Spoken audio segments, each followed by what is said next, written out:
chemical coordination and integration, ये you have already learned that the neural system provides a point to point rapid coordination among organs. अभी last chapter में हमने ये देखा था point two point contact होता है नर्वस सिस्टम का। कहाँ से? बॉडी की हर सेल से होता है क्या? न्यूरॉन से होता है ना? नहीं, न्यूरॉन बॉडी की हर सेल से पॉइंट टू पॉइंट कांटेक्ट करता है क्या? नहीं सर, नहीं करता है। ठीक है, कुछ सेल्स से करता है। तो जहां जहां पर भी करेगा वहां वहां पर पॉइंट टू पॉइंट कांटेक्ट होने की वजह से रैपिड कोऑर्डिनेशन हो जाता है। ठीक है, next thing, the neural coordination, ये हट जाए भाई। हाँ, the neural coordination is fast but short lived. ये इसकी अब मेरिट भी मान लो, डीमेरिट भी मान लो। ठीक है, क्योंकि फास्ट कंडक्शन की हमें जरूरत होती है अगर किसी मसल को मूव करना है। ठीक है, लेकिन हमारा जो मूड है या बिहेवियर है उसमें कंसिस्टेंट 5 मिनट 10 मिनट 15 मिनट का अगर हमें कांस्टेंट बिहेवियर शो करना है तो वो नर्वस सिस्टम से नहीं हो पाएगा। ठीक है, अकेले उसके लिए एंडोक्राइन सिस्टम को आना पड़ेगा। रीजन क्या? ये फास्ट तो है लेकिन शॉर्ट लिव्ड रिस्पॉन्सेज के लिए रिस्पॉन्सिबल है कौन? Neural system. So as the nerve fiber do not innervate all cells of the body and the cellular functions need to be continuously regulated. ये रीजन है, ये आ गया रीजन। ये क्वेश्चन आ जाएगा, which one of the following is the need for which one of the following sentence establishes the need of endocrine system in our body? तो ये हो जाएगा, क्योंकि नर्व फाइबर्स जो है वो हर सेल को इनर्वेट नहीं करते। Do not innervate all cells of the body, पहली बात। दूसरी बात, cellular functions need to be continuously regulated. जिन भी सेल्स से ये कांटेक्ट में है, कौन? न्यूरॉन। ठीक है, उन्हीं सेल्स के फंक्शंस को तो रेगुलेट करेगा, पहली बात। और दूसरी बात, उन सेल्स के फंक्शंस को कैसे रेगुलेट करेगा? हमेशा फास्ट और शॉर्ट लिव्ड। ठीक है, तो या तो हमेशा न्यूरोट्रांसमीटर उन पर पड़ता रहे, पहली बात। अगर पड़ता भी रहे तो बाकी सेल्स का क्या? उन तक तो नर्वस सिस्टम का रीच नहीं है। तो ये दो रीजन है जिसकी वजह से a special kind of coordination and regulation has to be provided. यही प्रोवाइड होता है किसकी हेल्प से? हार्मोन्स की हेल्प से। व्हाई? बिकॉज हार्मोन्स जो हैं वो सिग्नलिंग मॉलिक्यूल्स हैं। एक नर्वस सिस्टम हमारा जो है उसमें चाहे कितने ही न्यूरॉन हो जाएं, एक न्यूरॉन के कितने ही नर्व एंडिंग्स हो जाएं, लेकिन वो इतने नहीं हो सकते कि वो बॉडी की हर सेल के टच में आ पाए। लेकिन हमारे पास हार्मोन्स इतने हो सकते हैं कि हर सेल तक मैसेज पहुंच पाए। ठीक है, ओके। तो ये बिल्कुल ऐसा ही है कि कितना, मतलब एक कंबाइंड जो टेलीफोन वाला सिस्टम था पहले, तो ऐसा कर पाना बड़ा मुश्किल हो रहा था कि हर जगह तक और चलते फिरते भी वो टेलीफोन हमें हेल्प करे कम्युनिकेशन, डिस्टेंट कम्युनिकेशन करने में। ये बड़ा मुश्किल होता जा रहा था, हो रहा था। एसटीडीज पे तो मतलब बूथ पे तो लाइन लगती थी लंबी लंबी। तो क्या कर दिया, मोबाइल सिग्नल्स तो आप जहां रहोगे वहां पर पहुंच ही जाएंगे ना। ठीक है, तो वायर फ्री सिस्टम कर दिया। तो वही है कि हर जगह पहुंच पाए, ऐसा कौन सा हमारा सिस्टम है? Endocrine system, with the help of what? Hormones. ठीक है, क्योंकि वायर की लिमिट, वायर की जो रीच है वो लिमिटेड है, यानी नर्व फाइबर्स की। इनरवेट का मतलब? इनर्वेशन जो वर्ड आता है वो कोई भी नर्व किसी ऑर्गन को सप्लाई जो करती है ना, उसके लिए आता है। इसमें किस टाइप का इनर्वेशन है, यानी कि नर्व्स कौन सी हैं और कितना ज्यादा वो यहां पर ब्रांच बना रही हैं। फॉर एग्जांपल, जैसे body fluids and their circulation वाले चैप्टर में हम कहते हैं वेस्कुलैरिटी, कोई भी ऑर्गन कितना वेस्कुलर है, यानी कि उसमें सप्लाई, ब्लड सप्लाई कैसी है। वैसे ही कौन से ऑर्गन में किस टाइप का इनर्वेशन है, यानी कि वहां पर न्यूरल सप्लाई कैसी है। एंडोक्राइन, क्राइन मतलब टू सिक्रीट, एंडो मतलब विद इन,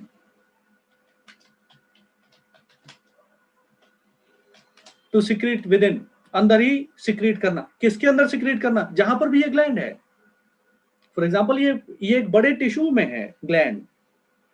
ठीक है, कुछ सेल्स हैं ग्लैंडुलर, तो वो उस टिश्यू में ही सिक्रीट कर देंगी।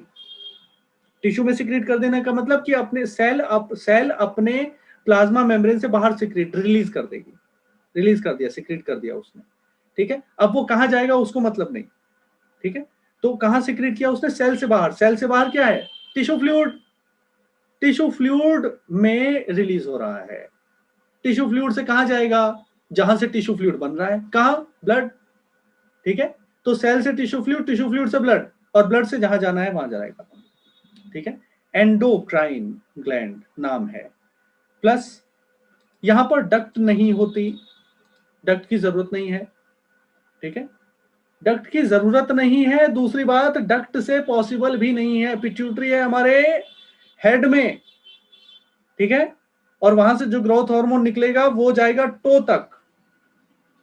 ठीक है, ऑलरेडी हमारे में पूरी वायरिंग हो रखी है नर्व्स की और 36,000 माइल्स ऑफ ब्लड वेसल्स की, तो इसमें एक और डक्ट सिस्टम बिछाना तो बड़ा कंजेस्टेड हो जाएगा। डक्ट की यहाँ पर जरूरत नहीं है और डक्ट से पॉसिबल नहीं है, मुश्किल है। तो एंडोक्राइन ग्लैंड जो सिक्रीट करती है within wherever they are present, तो उनमें डक्ट नहीं होती है और इसीलिए इनको क्या बोलते हैं? Ductless glands. पहली लाइन है, इस पहली लाइन से हमारे 3 क्वेश्चन बन रहे हैं। एंडोक्राइन ग्लैंड, एंडोक्राइन क्या होता है, फिर लैकिंग डक्ट, ठीक है, इसका मतलब क्या है, और तीसरा ऐसी मतलब एंडोक्राइन ग्लैंड का दूसरा नाम क्या है? Ductless gland. Their secretions are called hormones. Hormones क्या है? Signalling molecule. तो एक क्लासिकल डेफिनेशन हम ले रहे हैं, ठीक है, और एक करंट साइंटिफिक डेफिनेशन लेंगे। There are 2 definitions of the hormones. Hormones की क्या? 2 definitions. Classical definition of hormone as a chemical produced by endocrine glands, बहुत इंपॉर्टेंट।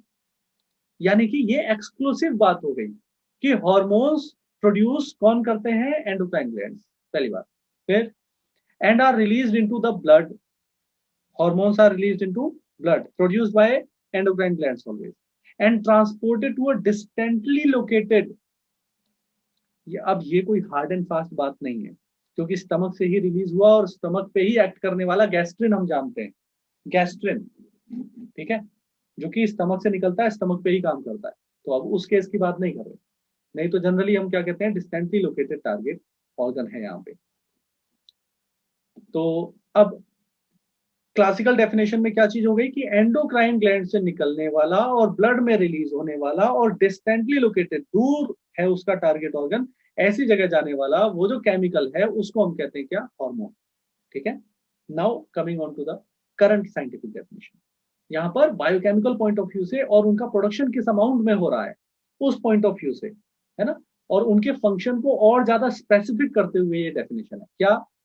नॉन न्यूट्रिएंट केमिकल, पहली बात, ठीक है, नॉन न्यूट्रिएंट केमिकल यानी कि कैलोरी यील्डिंग नहीं है, which act as intercellular messenger, intercellular messenger यानी कि 2 सेल्स के बीच में, and are produced in trace amount. हमने एंजाइम में भी पढ़ा है कि ट्रेस अमाउंट में बनते हैं, लेकिन एंजाइम से भी ट्रेस अमाउंट में हार्मोन बनता है। तो 2 डेफिनेशन हमारे पास आ गई कि एंडोक्राइन ग्लैंड से निकलने वाला, ब्लड में रिलीज होने वाला और डिस्टेंटली लोकेटेड टारगेट ऑर्गन को टारगेट करने वाला केमिकल हार्मोन है। दूसरा हमारे पास आ गया non nutrient chemical, intercellular messenger, और ट्रेस अमाउंट में बनने वाला केमिकल हार्मोन है। ट्रेस अमाउंट बोले तो बहुत कम amount. The new definition covers a number of new molecules in addition to the hormones secreted by organized endocrine glands. ये जो नई डेफिनेशन है इससे फायदा क्या है? क्योंकि हमारे पास और भी ऐसे नॉन न्यूट्रिएंट केमिकल्स थे जो कि प्रॉपर एंडोक्राइन ग्लैंड से नहीं निकलते हैं, है ना, स्कैटर्ड सेल्स हैं उनसे भी निकलते हैं। ठीक है, तो नॉन न्यूट्रिएंट केमिकल कहते हैं इसे, और ट्रेस अमाउंट में निकलता है। इंटरसेल्युलर मैसेंजर है, कोई भी हो, कोई भी केमिकल हो जो कि इंटरसेल्युलर मैसेजिंग का काम कर रहा हो, तो उसको हम कहेंगे हार्मोन। ठीक है, तो बहुत सारे और भी मॉलिक्यूल्स यहाँ पर आ गए जो कि एंडोक्राइन ग्लैंड से रिलीज होते हैं। अब हम आ जाते हैं एनिमल किंगडम में। ठीक है, एनिमल किंगडम में देखें कि कहां पर, कौन से फाइलम में या कौन से ग्रुप में ये लॉन्च किया है नेचर ने एंडोक्राइन ग्लैंड। तो इनवर्टिब्रेट, हाँ सर हम केमिकल कोऑर्डिनेशन से अब इन एनिमल किंगडम पहुंच गए। वो तो ऐसे कैसे? ह्यूमन फिजियोलॉजी के हर चैप्टर में हम एनिमल किंगडम में जाते हैं, कहाँ कंप्लीट और कहाँ इनकम्प्लीट डाइजेस्टिव ट्रैक्ट है ना। तो प्लेटी हेल्मेट तक पढ़ते हैं कि इनकम्प्लीट, उसके आगे कंप्लीट डाइजेस्टिव ट्रैक्ट। रेस्पिरेशन में हमने कॉकरोच के बारे में पढ़ा है, रेस्पिरेशन में हमने हैबिटेट और लेवल ऑफ ऑर्गेनाइजेशन, फिर एनिमल किंगडम चलेंगे। फिर क्लोज्ड और ओपन सर्कुलेटरी सिस्टम, उसमें भी हमने एनिमल किंगडम का जिक्र किया। फिर प्लेटी हेल्मेट में सबसे पहले फ्लेम सेल्स आते हैं, वो हमने डिस्कस किया। Invertebrates possess very simple endocrine system with few hormones, whereas a large number of chemicals act as hormone and provide coordination in vertebrates. Invertebrates में क्या हो रहा है और vertebrates में क्या हो रहा है, थोड़ा सा सुपरफिशियली कर दिया इसको क्योंकि इतना स्पेसिफिक है नहीं। अगर हम इनवर्टिब्रेट्स को देखें, बहुत ज्यादा डाइवर्सिफिकेशन इसका नहीं है। कॉकरोच पहले हम पढ़ते थे बहुत डिटेल में, तो वहां कॉर्पोरा अलाटा एक्डाइसोन पढ़ते हैं, वहां पर जुवेनाइल हार्मोन पढ़ते हैं वहां पर, यानी कि माउल्टिंग के बीच में, माउल्टिंग जानते हैं ना आप, स्किन शेड करना फिर नया लार्वा आ जाना, फिर स्किन शेड करना फिर नया आ जाना, ठीक है। एग, निम्फ, इमेगो, एडल्ट, इस टाइप से। ये कितनी बार करते थे, ये भी था, कितना था? 13 टाइम। हाँ 13। तो वही है कि वो कब कब शेड करेगा, ठीक है, और कब तक नहीं शेड करेगा। तो जुवेनाइल हार्मोन और एक्डाइसोन वहां पर हम बोलते हैं, स्पेसिफिक उसी पे क्वेश्चन आता है, बाकी किसी उससे एनिमल से क्वेश्चन नहीं है। तो यहाँ हम एनसीईआरटी के लेवल पे पढ़े तो और ज्यादा सुपरफिशियल है कि इनवर्टिब्रेट में बहुत ही सिंपल टाइप का एंडोक्राइन सिस्टम होता है, ठीक है, और बहुत कम हार्मोन होते हैं, जबकि large number of chemicals as a hormone act कर रहे हैं इन केस ऑफ वर्टिब्रेट्स, ठीक है। तो in diffused tissues, cells and organ कह सकते हैं हम, ठीक है। यहाँ पर कोई जरूरी नहीं है कि पूरा का पूरा ऑर्गन ही ग्लैंडुलर हो। जैसे लिवर है, मान लो, अब लिवर का पूरे लिवर का ही फंक्शन है बाइल फॉर्मेशन करना, क्योंकि liver is made up of hepatic lobules, और हर हिपैटिक लोब्यूल्स में हिपैटोसाइट है, और हर हिपैटोसाइट बाइल प्रोड्यूस करता है। तो हम कह सकते हैं कि पूरा का पूरा लिवर बाइल प्रोड्यूस कर रहा है। लेकिन थायराइड ग्लैंड, ठीक है, आपको एक पिक सेंड किया होगा, पोस्ट सेंड किया होगा, शेयर किया होगा, जिसमें थायराइड ग्लैंड दिखाया हुआ है, और वहां पर किस तरीके से थायराइड ग्लैंड, पूरी की पूरी थायराइड ग्लैंड नहीं थायराइड हार्मोन सिक्रीट कर रही है, उसमें फॉलिकल्स, जी सर याद आ गई। फॉलिकल्स में भी क्यूबॉइडल सेल्स होती हैं। तो वो केवल क्यूबॉइडल सेल्स जो हैं वो थायराइड की केवल वही सिक्रीट कर रही हैं। तो हम क्या कहें, वो जो क्यूबॉइडल सेल्स का कॉम्बिनेशन है, वो जो डिफ्यूज्ड टिश्यू है वो कर रहा है। ऐसे ही हम पैंक्रियाज की बात करें तो पैंक्रियाज में आइलेट ऑफ लैंगरहैंस कहीं कहीं मिलते हैं, ठीक है। तो वो डिफ्यूज है ना, पूरे पैंक्रियाज में डिफ्यूज है, अलग अलग जगह पर। पूरा पैंक्रियाज नहीं इंसुलिन या ग्लूकागॉन सिक्रीट कर रहा है, ठीक है, ओके। अब देखिए डिफ्यूज्ड टिश्यूज एंड सेल्स। अब यहाँ देखें, सबसे ऊपर पिट्यूटरी ग्लैंड है, पिट्यूटरी ग्लैंड के पास ही पाइनियल ग्लैंड है। हाइपोथैलेमस इसलिए लिख रखा है क्योंकि हाइपोथैलेमस भी हार्मोन के थ्रू पिट्यूटरी को रेगुलेट करता है। फिर थायराइड है नेक में, और थायराइड के 4 जो कॉर्नर्स हैं पीछे वाले, वहां पर पैराथायराइड है। स्टर्नम जो चेस्ट बोन, ब्रेस्ट बोन है, उसके पीछे थाइमस है। स्टमक के नीचे इंटेस्टाइन, स्मॉल इंटेस्टाइन के लूप में पेंक्रियाज है। बॉडी के पीछे साइड, डोर्सल साइड पे क्या है, किडनीज, किडनीज के ऊपर एड्रिनल है। लेबलिंग गलत की हुई है बेटा, देखो अपनी एनसीईआरटी में, ठीक है क्या, लेबलिंग किडनी की कर दी, नाम लिखा है एड्रिनल, ऊपर आएगा, सर वो ऊपर जा रहा है ना, इसी में ऐसा है एड्रिनल। इसके बाद फिर ये जो है, ये फीमेल्स में ओवरी और मेल्स में टेस्टिस, फीमेल्स में ओवरी और मेल्स में टेस्टिस, ठीक है। तो 2 डायग्राम बनाने की जगह एक ही में बना दिया है, लेकिन ये प्रैक्टिकल नहीं है, ठीक है। यहाँ मैंने कुछ और सोचा था ये। ठीक है अच्छा। In addition to these some other organ, जैसे कि जीआई ट्रैक्ट है हमारा, लिवर है, किडनीज है, हार्ट है, ये भी हार्मोन प्रोड्यूस करते हैं, ठीक है। हमने एरिथ्रोपोएटिन कहाँ पढ़ा था? एरिथ्रोपोएटिन हमने पढ़ा था breathing and exchange of gases वाले चैप्टर में, जब हमने एल्टीट्यूड सिकनेस पढ़ा था। हमने तो ऐसा कुछ नहीं पढ़ा था। हाँ, ब्रीदिंग वाले चैप्टर में जब एल्टीट्यूड सिकनेस पढ़ते हैं तभी पढ़ते हैं एरिथ्रोपोएटिन। आरबीसी का जो सिंथेसिस है उसको बढ़ाता है, एरिथ्रोपोएसिस को बढ़ाता है, इसलिए एरिथ्रोपोएटिन नाम है। A brief account of structure and function of all major endocrine glands and hypothalamus of the human body is given in the following sections. तो यहाँ पर हम बात करने जा रहे हैं पहले ग्लैंड की, that is the hypothalamus. कहाँ है हाइपोथैलेमस? ये हाइपोथैलेमस खुद बता रहा है कहाँ है हाइपोथैलेमस, थैलेमस के नीचे है, कई कई चीजों से या तो उनका काम पता चल जाता है या उनकी पोजीशन पता चल जाती है, लोकेशन पता चल जाती है। अब एमडी है, मैनेजिंग डायरेक्टर, तो एमडी क्या करेगा? अरे वो मैनेज करेगा, मैनेजिंग डायरेक्टर है, वो पूरी ऑर्गेनाइजेशन के सारे काम को मैनेज करेगा। ठीक है, तो वैसा है। तो वैसे ही हाइपोथैलेमस इस उससे फंक्शन का पता चल रहा है, इससे लोकेशन का पता चल रहा है। देखो ऐसे ऊपर क्या था, इरिथ्रोपोएटिन, इरिथ्रोपोएटिन नाम है, तो क्या कंट्रोल कर रहा है? इरिथ्रोपोएसिस। ठीक है, तो नॉमेनक्लेचर में काफी कुछ चीजें डिटेल छुपी रहती है। तो हाइपोथैलेमस ये थैलेमस के नीचे होता है। अब बात ये थैलेमस कहाँ होता है? आगे के इधर हाइपोथैलेमस, हाँ, मिड ब्रेन के ऊपर थैलेमस। ठीक है, बगल में ब्रेन स्टेम का पार्ट मिड ब्रेन है, मिड ब्रेन के ऊपर होता है थैलेमस। तो थैलेमस के नीचे जो स्ट्रक्चर है दैट इज द हाइपोथैलेमस। और एक्चुअली थैलेमस वाले रीजन को हम कहते हैं diencephalon.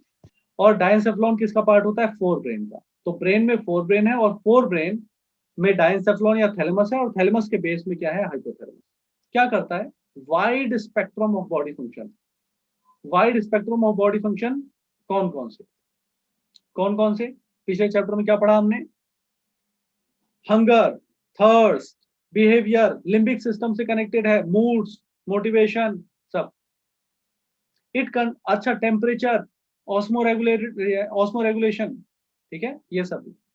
So it contains several group of neurosecretory cells. तो ऐसा क्या है हाइपोथैलेमस में जिसकी वजह से इसमें ये कैपेसिटी है? इसमें है न्यूरोसिक्रेटरी सेल्स के ग्रुप, सेवरल ग्रुप्स।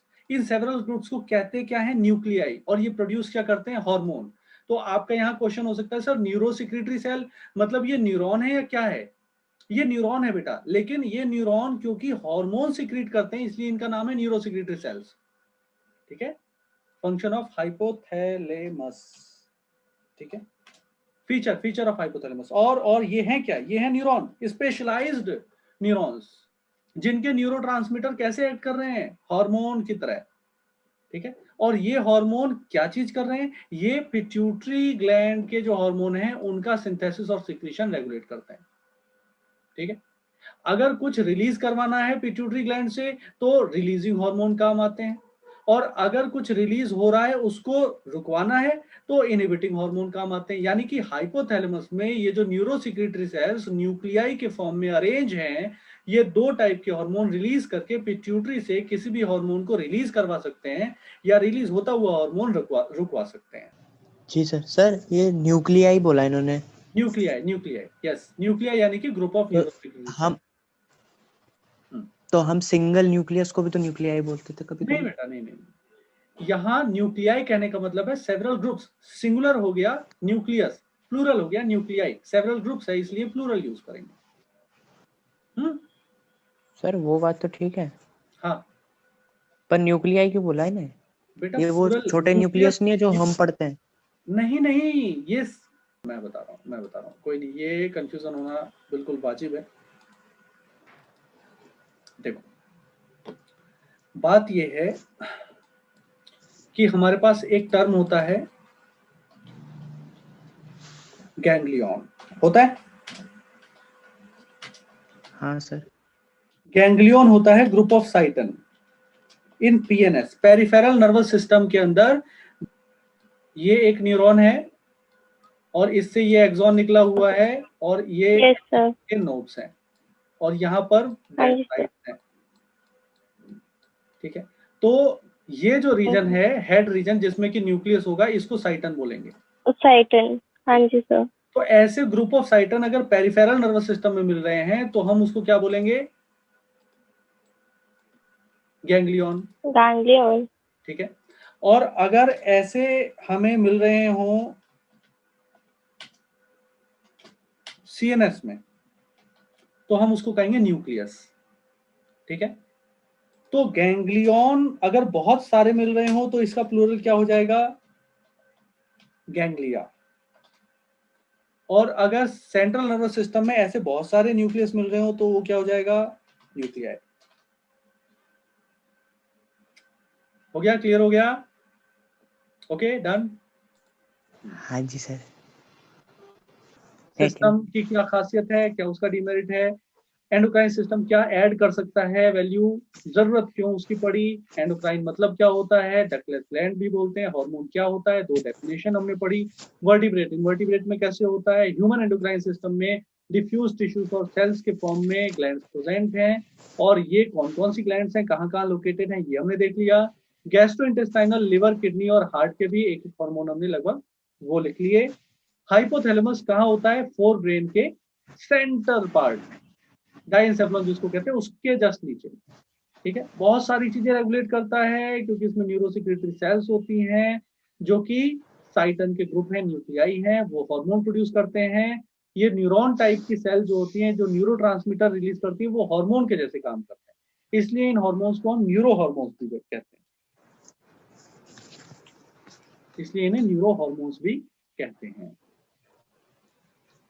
ये क्या करता है, पिट्यूटरी ग्लैंड जो कि मास्टर एंडोक्राइन ग्लैंड है, कि जब आरबीसी इमेच्योर होता है यानी कि इरिथ्रोब्लास्ट वाली स्टेज में होता है तो उसके अंदर ये सारी कैपेसिटीज होती है।